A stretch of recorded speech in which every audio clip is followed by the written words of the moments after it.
Hello everyone, today we talk about objective and subjective victory. We started this series of 4 videos dedicated to victory scattered here and there.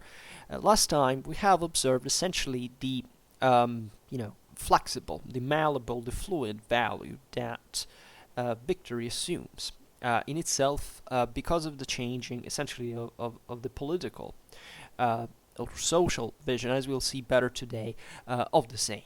Right, victory entails a concept of asymmetry, as war is by definition, and consequently, the value of an outcome of a war outcome is to be is felt properly different from the two contendants. Right, it has also nothing properly to do with the the end of conflict, right? Nor for the conflict that pre-existed, and of course with the one that broadly speaking exists even during the war, that brings it to the same. Today, fundamentally, we look at three, let's say, forms of victory as they were conceived by three different forms of leadership that fundamentally correspond to the three points of the Clausewitzian Trinity, right? And making historical philosophical examples and observing how complex, especially in our times, the objectification of what victory really is, right? The difficulty we have in defining, in therefore being able to assert that a victory, or even a defeat for that matter, exists, right? So we start with a quote from Clausewitz, who says, "War not only resembles the chameleon, because it changes its nature in every concrete case, but also presents itself in its general aspect under the relationship of the tendencies that reign in it as a strange compound triadron. 1. Original violence with its element, hatred and enmity, to be considered as a blind instinct. 2. The game of chance and fortune, say, which give it the character of a free activity of the soul. 3. Of its subordinate nature as a political instrument, which leads it back to pure and simple reason. The first of these three phases corresponds more especially to the people, the second to the leader and his army, the third to the government." Right, this is actually what the Clausewitzian Trinity is practically about. We will talk about it in more detail. We will make surely, I think, multiple videos about the Clausewitzian Trinity. But for now, we observe just as much as victory is referenced here. So fundamentally, in this passage, von Clausewitz describes the dynamism of war. Right, and the same three subjects listed by him, that is public opinion, the military, and the political leadership, concur in different degrees to dynamically define the victory according to three, let's say, historically identifiable models that naturally are not to be taken as extremes or absolutes, but let's say we could pick them as pinnacles of projection towards each of these three subjects, fundamentally. So, the first model is that of the so-called warrior prince, right? In whose person there is a coincidence between absolute political leadership and military command.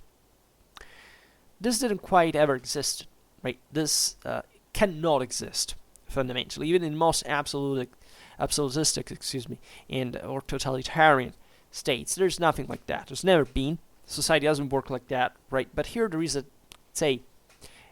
tendency, and also a philosophical, in terms of political theory, picture that has interpreted certain leaders as such because of their fusion fundamentally with the military instrument, right? In terms of as commanders, right, specifically. And here, these were analyzed by Machiavelli and embodied in many princess leaders, let's say, of history. from Alexander to Henry V, from Frederick II to Napoleon, right? And at least in ambitions, as we'll see better later, in given the limitations that at that point had arrived, from, let's say, Hitler to Stalin, for example, that at least inspired to having this unique, right, to be the leaders, right, properly. The Führer, the Stalin, that's the same title of Iron Man. And the question here, evoked deeply from the ideological point of view, the political standpoint, that kind of rule of leadership proper for their own respective political and social systems. But even if you look at, for example, at Saddam Hussein, right, the idea that there is this great leader that fundamentally is all one with the things he commands, right? So that, and this is a picture that actually could be seen historically at an ideal level, a tendential level, under many lights, right? The idea of extending the political control over the military now, in the blink of an eye.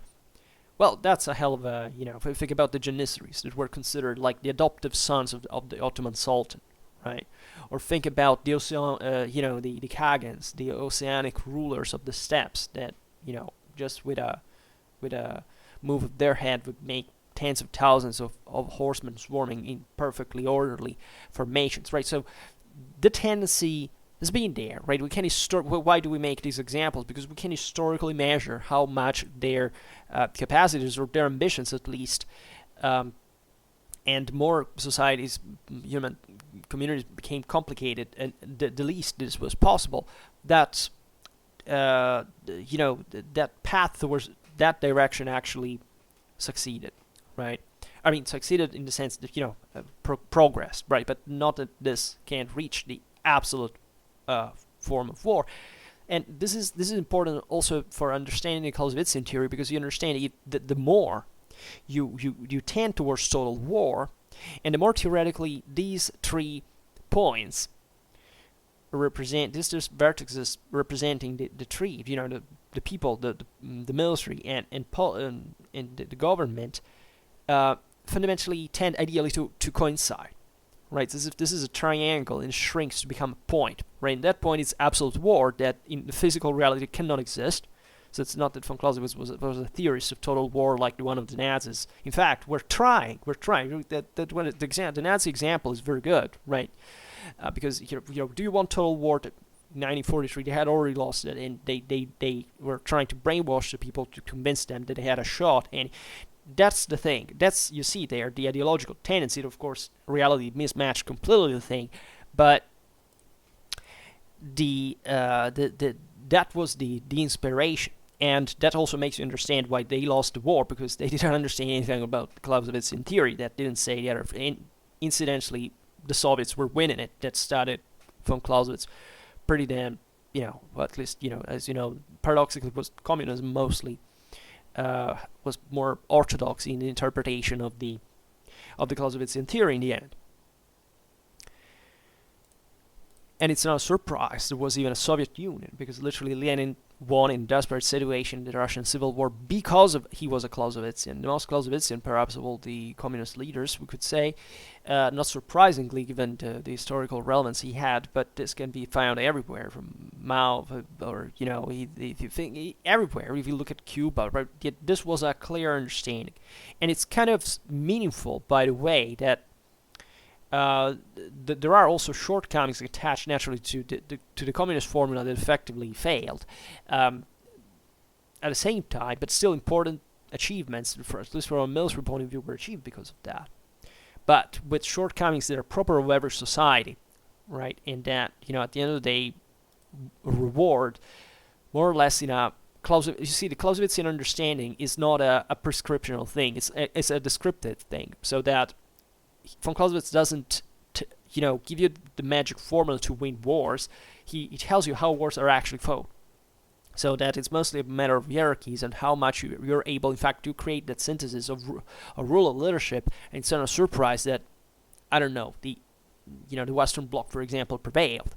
Because in there, maybe even if the Clausewitzian theory was not completely absorbed at certain levels, or was adopted different semantic shades, but this was homogeneous all over the world, right? The whole world works still today with the Clausewitz in theory at military level. The capacities of that world in terms of moral and material resources were pretty damn greater, right, altogether. So going back to the Machiavellian model. So Machiavelli warns the prince that the end justifies the means, and encourages him to effectively use the military means for his own political purposes. Even joining him to consider the knowledge of the art of war and the military instrument as his first obligation for the exercise and maintenance of the government. So here there is a deep demand to literally become that one, to fuse, to blend together the political and the military instrument as one, so that the proper prince has to make war, and that this is a duty that starts going beyond the fact that war had been, and that's what Machiavelli is properly a modern author and not a medieval one, because the modern age introduces this concept that, yeah, you can freely do evil as long as you can achieve a greater good, right? Which is, from a moral point of view, it's not surprising that Machiavelli was eventually censored at so many levels by the papacy, for example. But the question here is acknowledging, importantly, for the first time in the history of West, I mean, not for necessarily of the world or the West properly, but specifically that there is here a surpassing between the simple dichotomy good and bad, or tendentially good or tendentially bad, with certain modifications. There's this important intellectual step that is to realize that you can, do good. Right here, Machiavelli was actually referring to the specific country that the prince was ruling, right, for the sake of the country's welfare, well-being, right. So there are moral questions there to be answered, but specifically that there can be, however, a greater good. In this case, is the good of the state, of the country, to do evil. Banally, we kill one to spare 10, right? This is more or less what we still think like in modern terms, right? It's not a surprise, as these are authors and thinkers that properly created modern Europe. So in this model, in the Machiavellian model, the prince is the absolute incarnation of politics, right? He is responsible only for himself for the conduct of war. This is particularly important because it's a self-referential, absolutistic, if you want, system. This was also, think about Machiavelli, think about Baudin, other authors that were to back the strengthening of the state, right, and stately power of the monarch specifically. So, in the Machiavellian system, there is this important connection that is, the prince is an absolute power.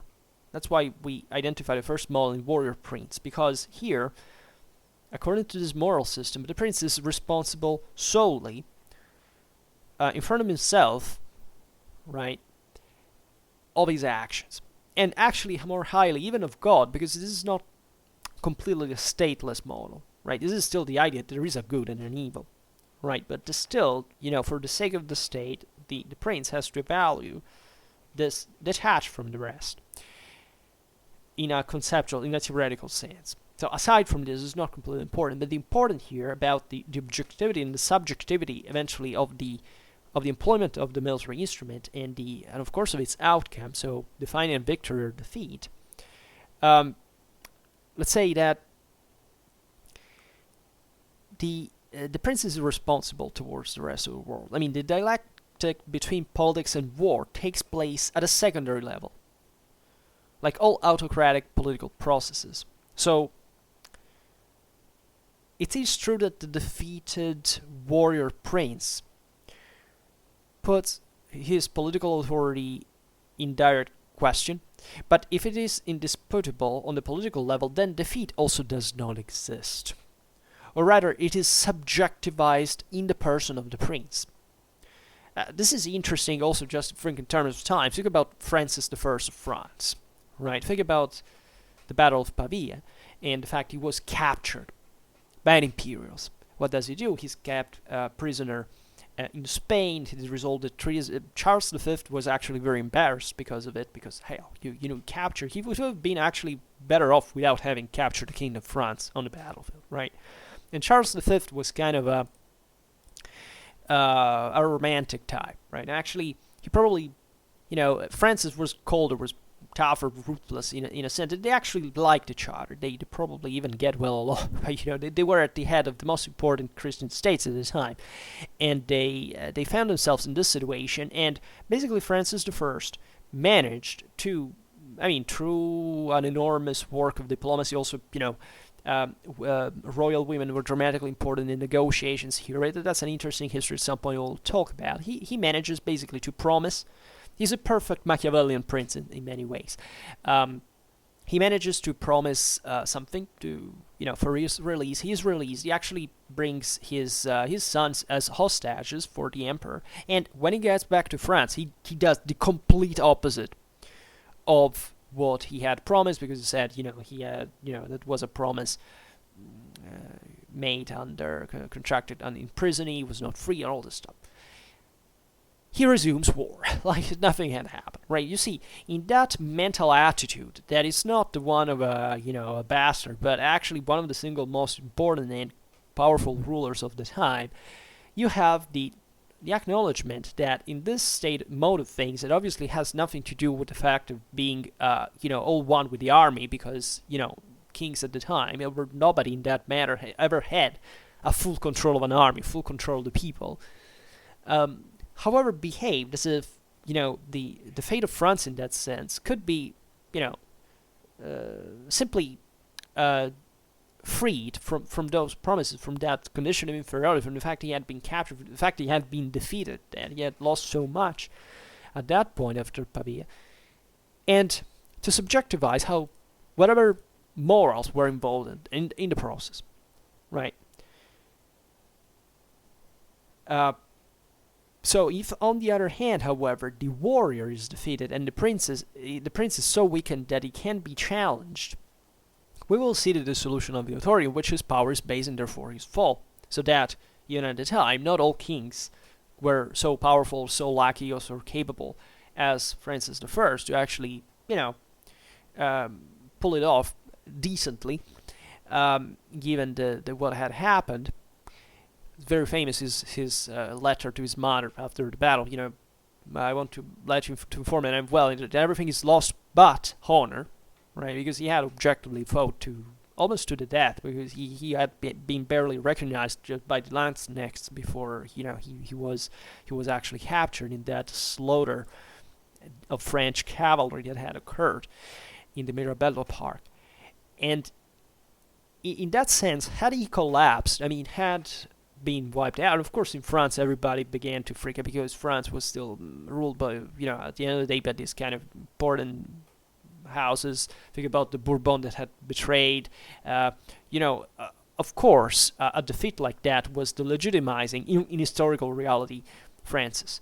But still, right, the point is, if you're back on track, if you manage to go on, if you manage to resume your power, nothing happened, right? So, in a sense, in those times, and this is interesting because we'll have to see it also in the history of chivalry that was, however, still alive at the time. Right here, we're talking about this transitions in which you say, that's where chivalry died. Pavia is a fascinating example of that. But the idea is properly that still the ruler had to be the prince had to be a warrior as well. There was this ideal that towards the absolutistic tendency of the late modern age, where they would have arrived in France, but not at the time Francis I, but of Louis XIV, the king had to be not just a ruler, an administrator, but he had to be a commander and a warrior, right? That was the thing. They knew they had to be warriors, fighters. They had to know how to go on horseback, to fight, to at all levels. Right, because it was still believed and it was still functional to that society by an important margin, even though, kings were taken ever more away from the battlefields for the sake of also the status stability, like that example but Pavia shows pretty damn well, France beheaded. still they had to fundamentally found their legitimacy as rulers as warriors, which is a pretty primitive idea, right? It's not an intelligent thing at the end of the day. And so that's why this was all a big hypocrisy at the time. There was no other way. This could function in a tribal society. But in 16th century Europe, it's still about working on this ideology to make to fictionalize this relationship that we could say it's as if it existed historically speaking, even though in reality it didn't. So the second model, however, instead is properly, let's say, the more properly Clausewitzian one. Right, we've seen the first model is of original violence of its element, hatred and enmity, to be considered blind instinct. That is, the king is everything, right? It's like a great Mycenaean warlord, right? He's everything. He's the hero. It doesn't matter that historically heroic warfare never existed, that it was always somebody fighting alongside him, but that was the model, right? The second model here is a game of fortune and luck and chance, right, which gives the character a free activity of the soul. This corresponds to the Clausewitzian trinity in the military properly, and it's probably the most Clausewitzian one of all, because as we've seen in the von Kriege series, von Clausewitz, of course, is the same one who expressed the Clausewitzian trinity. So it's obvious that it's all a political and social thing and not just a military one. But still, he speaks of the theory of the art of war as if, as we've seen, we were talking just about the military wise, right? So in this model, von Clausewitz identifies a specialization of roles that were also present in the past and start being, also more realistic compared to the model proper. And that were prevalent by his time, the Napoleonic times. So we could make good examples such as Hannibal, Scipio, Belisarius, the Duke of Marlborough, right? Even most of the commanders of the 19th and the 20th centuries that were specialists subjected to political authority. So here we have a split compared to the previous model. We have a political body and a military instrument, right? A government, if you want, and the military. And in here, naturally, the latter is subordinated to the first. This is, let's say, by speaking of this second model, we don't have to think, once again, that even in this historically happened, because as we'll see, the thing has always been like the third, right? But in here, we approximate the Clausewitzian concept to make us understand more properly what is that. It's essentially a general on commission, right? Hannibal by the Carthaginian Senate, Scipio by the Roman Senate that also didn't like him very much, but apart backed him. Belisarius by Justinian, the Duke of Marlborough also by a true parliamentary government established in England that is fueling, is fueling the military, is building a real permanent military like England had never seen, and that produces also this, was one of course of the greatest commanders in English history, and lots of other examples that even more of closer time. So this is an exercise we make to make you understand practically which figures fit more stereotypically in this kind of role of subordination. Mm-hmm. And that's why before we mentioned instead for the first model individuals like Alexander, greatest commander in the history of mankind.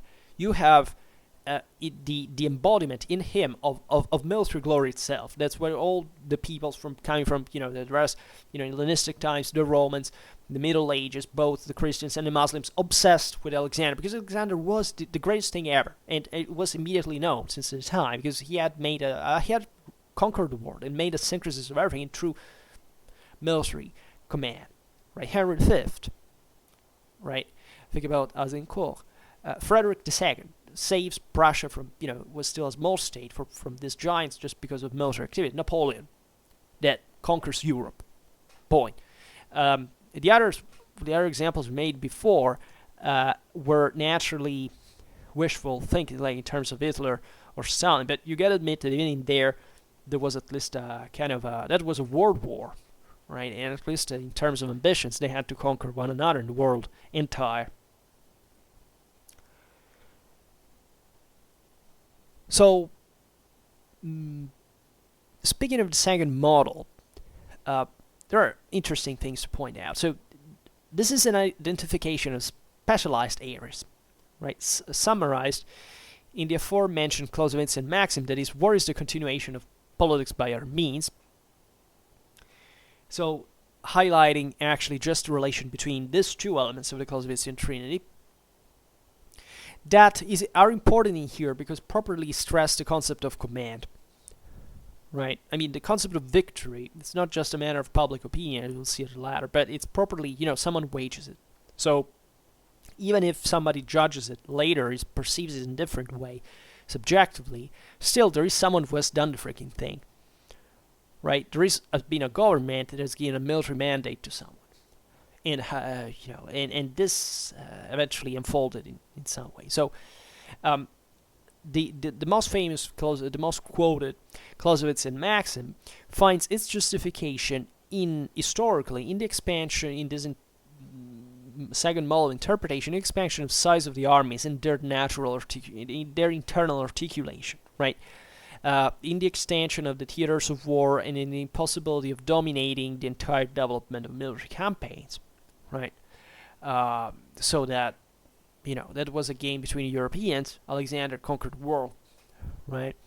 So from this distinction, so it's naturally the acknowledgement of a much more concrete reality, not that Alexander literally conquered the world. Of course, he stopped, right? So, of course, as we were saying, this is purely ideal. It's just for the sake of conceptualization and a bit of an theoretical exercise. From this distinction of roles, politics and military, however, a dualism arises that intimately contains the need of a recomposition. For an agreement, that is, you fight that war, well, okay, there are these two these two protagonists, politics and military. When a war has come to an end, who decides what war, what the outcomes mean? So political authority cannot physically control war directly. The politician therefore chooses the military, gives him a share of his legitimacy, and can deprive him if he is strong. Victory and defeat take on an objective consistency because they are located in a territory that is of primarily dialectic between two distinct entities with distinguishable and precise decision-making abilities and authorities, right? Because politics is superior. So it's fundamentally politics that decides that. The military could think otherwise, but at the end of the day, it's politics who has controlled the military at the same time. In fact, the politician exercises a heavy and paralyzing influence on the military. So much that von Clausewitz recommends that politicians leave the war specialists at least the exclusivity of the grammar of war. Right? This is an interesting way of phrasing it. Right? Meaning that the rules of a discourse with semantics, it is and remains of exclusive political relevance.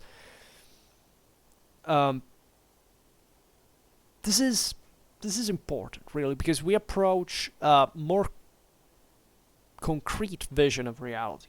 It really proves the fact that the military is out there just because there is a state that has sent them, and that those people are sometimes political themselves or sometimes social themselves, and that this is increasingly this is decreasingly true.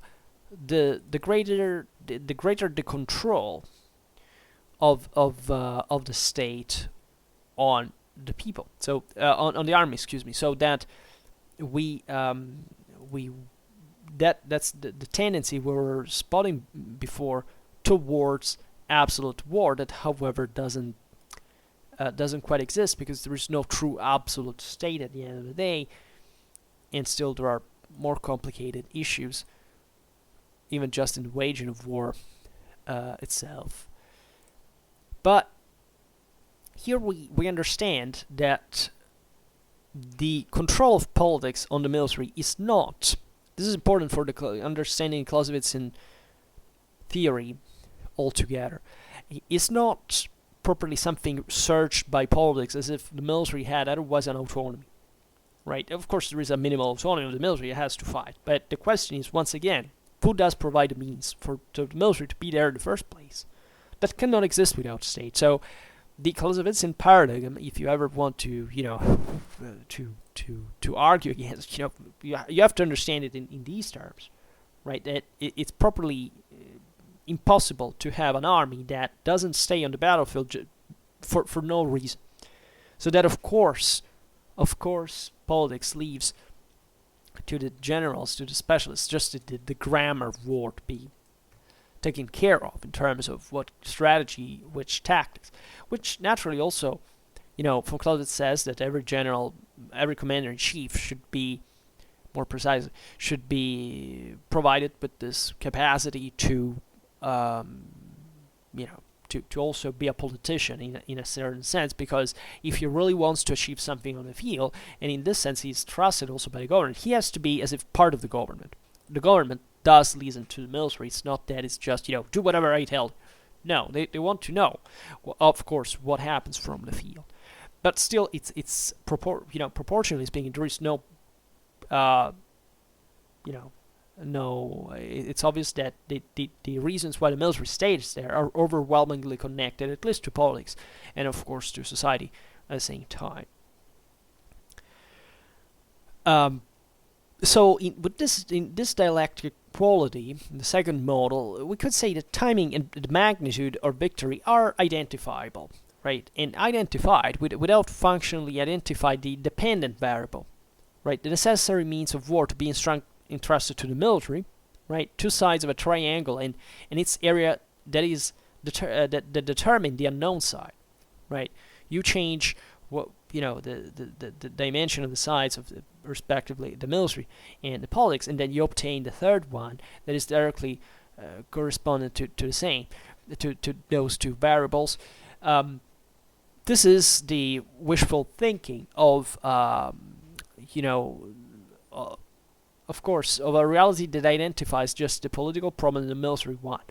That are not the only ones. And in fact, we pass to the third model.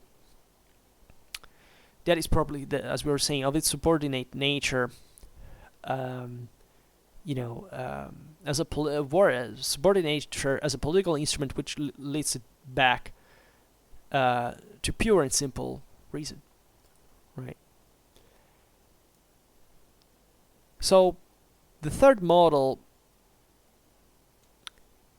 if we were to find a stereotypical picture, and one that at the end of the day is the most realistic of all, in spite of time changing, is the modern political system, like especially the democratic one. Because you understand in the previous ones, the people does not appear. It's the last variable left out from the two previous models we have seen. Here instead it's inserted.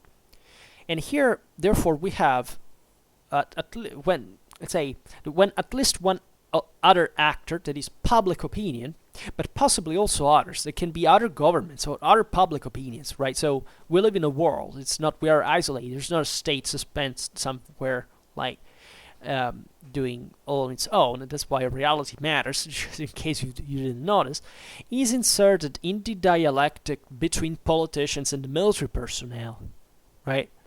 Then the definition of victory clearly becomes a much less mechanical and mathematical game that it might seem in the almost absence of the actor, or those actors, right? So victory acquires other dimensions and other influences that must be considered.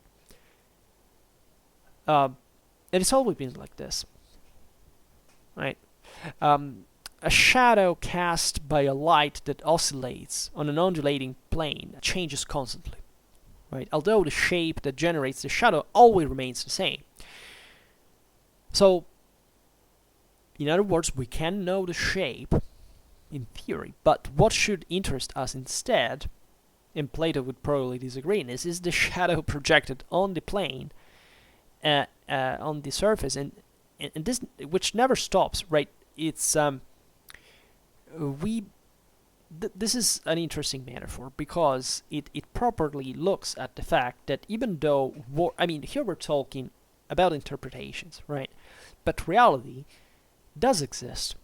So independently from whether we can understand it or not, wars are fought. Do we understand them fully?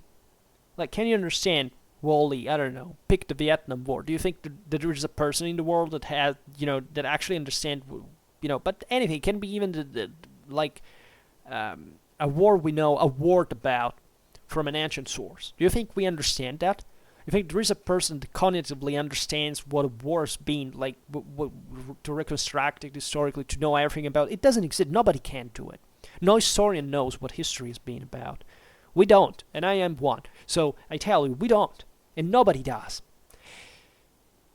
But what we know, right? Because we're not omniscient, so we do not know the truth. We can approach that. Is, however, that a war did take place. I'm not a moral relativist. To me, in fact, truth does exist. The problem is what we can understand, and we can understand is the results of that, what we can reconstruct of that, the remains of that, the proofs, the evidence of that. Right? It's never about the truth, because that we can't reach, but we can come closer looking at the evidence. And the evidence is something that changes all the time. Not just because we can interpret it as we want, as we feel like. And nobody does interpret things the same way that any other person has ever done. But there can be other evidence, and this evidence is contextualized in something else that is also has its own reality. So you can understand how war is difficult to understand properly, also in its outcome. What is a victory? What is a defeat? And especially if between the purely, were we just to extrapolate the fact that we are as if we were just a cold machine that just looked at the political and the military side of the story. If we ignore the social one, we ignore ourselves, we ignore the fact that we are the ones who are biased, as the politics and military are, because they're part of societies themselves. But we properly also understand that what truly matters is not what actually happened. Right, this is an important acknowledgement from an historical point of view. It's not even important what actually happened, because as we've seen, that can never be known. What is important is why we interpret what happened in the way we do. Like the shape and the shadow. Here, we could transform the metaphor by saying, okay, the shape is the acknowledgement of this triangle, the Clausewitzian trinity. The shadow, however, is what properly the reality takes form. That is how this reflects on reality, and the fact that it changes always. That you can't isolate a phenomenon from anything, basically. Not just of the events of the so-called facts that are never facts at the end of the day, but specifically of the fact that you are interpreting them. So you can understand the delicacy in this process, the refinement, the necessity of responsibility, and of critical skill and objectivity, right? Stopping to one interpretation means to kill the historical inquiry. So, and the interesting thing is that were you ever to fight a war, you also have to understand that things never stop. There is not a kind of an isolated laboratory box where you can do the experiment and then everything goes away. No. This thing is connected to everything that happens in the world, and try to control, not war, right? But try to control politics in the society that moved them. We don't live like that. Single thought does not exist. There are hierarchies, but they do not control. They wish they could control it, but they can't. They can't physically. It's impossible. Everything changes. There is no. Doesn't matter. There will never be any calculator. Let's say that will be enough, articulate enough to calculate reality. There'll never be, and the best calculator we have is our mind. It doesn't matter how faulty it is, but it can create other calculators if you want, but just to create a synthesis, eventually, a critical synthesis of what happens, that is the single most precious datum that you can extrapolate about reality. And you understand how much is up to ourselves in this process. That's why, and this is the most important thing, our problem in defining, here we're not even talking about victory. At the end of the day, it can be a defeat, conversely.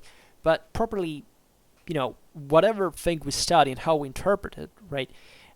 We often make the mistake, we always make a mistake of exchanging an independent variable of the function with the dependent one. Because it is the function that has changed, we have not noticed it. And this is typical. Even cognitively speaking, you grab that information, then what about reality? It's kept going on. So if you measure afterwards, that information will still give you other values, right? So that's what it means to be a morally objective person, is to realize that there is no interpretation, that those people who believe that there is a fixed truth are the relativists, right? Are those who make relativism, because they do not realize that they're just picking one thing extrapolated all out of this incredible puzzle that we don't even understand well what it is, because we don't even know why we are here, whether this thing is all real or not.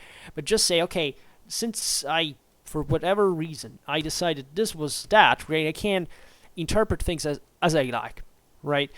Because you see, if someone listens to this and says, oh well, so then everybody's wrong, right? You don't understand. Think about things like disinformation, or all the the worst type of political propaganda that can be done. They start exactly from this thing. Since everything is difficult, nobody can really understand. So hence there is no competence, there is no responsibility. Let's just keep somebody else take care of that. That else is some dictator, right? It's some authoritarian regime, it's some totalitarian. They just brainwash people, say, well, after all, it's all the same, right? It's not true that our countries are better. We are the good ones. Why? I don't know, but it seems so, right? Or maybe just because, I don't know, we won that war. Yeah, I remember that. We won that war, so we are the cool ones, right?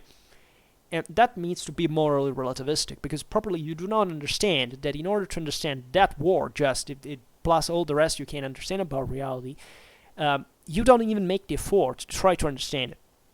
You just take it as a variable, while reality wasn't even like that, and reality is still changing, and it was changing ever before, and you basically remain there without developing any critical skill, any capacity of understanding, of autonomous understanding, and just deluding yourself with some evidence that doesn't work, right? And this is before we were talking about certain, gentlemen like Hitler and Stalin, right? And there are lots of people who are still obsessed with them. Why? Because they do exactly this. They fixate on concepts like, okay, but we were heroes, we were fighting to the death. Yes, what for? For an Holocaust? For destroying your own people in turn, or for enforcing terror and poverty and misery on half of Europe, in the world, hopefully at some point, from your point of view. Well, why? Yeah, because we were great, because we've done it. Yes, but what for? Right? You don't even care, right?